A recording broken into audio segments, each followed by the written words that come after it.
আসসালামু আলাইকুম। আপনারা কেমন আছেন? আমি ভালো আছি। আমি আজ কিমা আলুর চপ বানাইম। মুরগির কিমা গড়ি লইলাম, মুরগির মাংসটি সিদ্ধ গড়ি কিমা গড়ি লইলাম, আলু সিদ্ধ গড়ি ম্যাশ গড়ি লইলাম। চুলার তেল দিদি এবার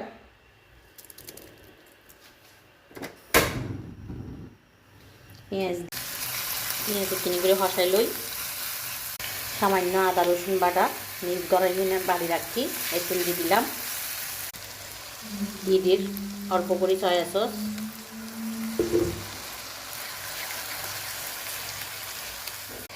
গরম মশলার গুঁড়ি হাফ চামচ, ধনিয়ার গুঁড়ি হাফ চামচ, জিরা গুঁড়ি দিদি রেডে।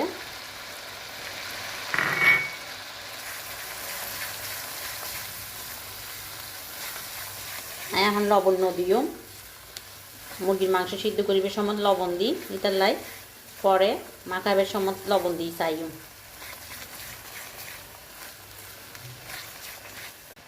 এবার কিমা দিদির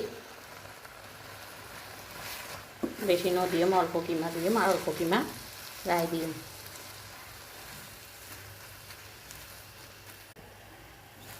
ওই দিয়ে আর কিমা নামাই ফেলে এখন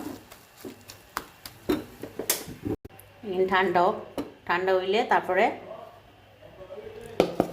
আলু মিক্স করছুম। নাই সারগো আলু সিদ্ধ গড়ি সিলিয়ে নিয়ে নে ম্যাশ গড়ি লইলাম।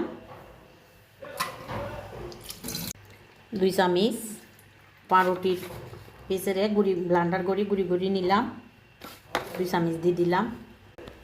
এখানে সুন্দর করে মাখিয়ে নির আর ইন্দি কর্নফ্লাওয়ার 4 চামচ কর্নফ্লাওয়ার দিই পাতলা গড়িয়ে নে, ওগো গোলা বানাইনি পাতলা গড়িয়ে নে।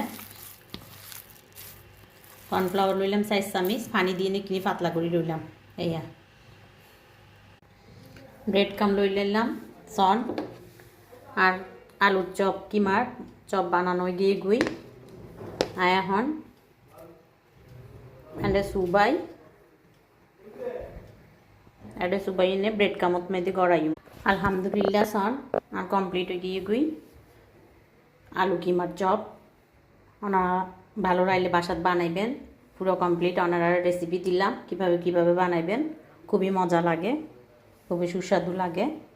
বানাইনে গরমে ট্রাই করে চাইবেন। এর দূরে তার নাস্তা রেডি, যাতে ভাজি করছুম এত ছোটো ভিডিও চাইছুম। আল্লাহ হাফেজ।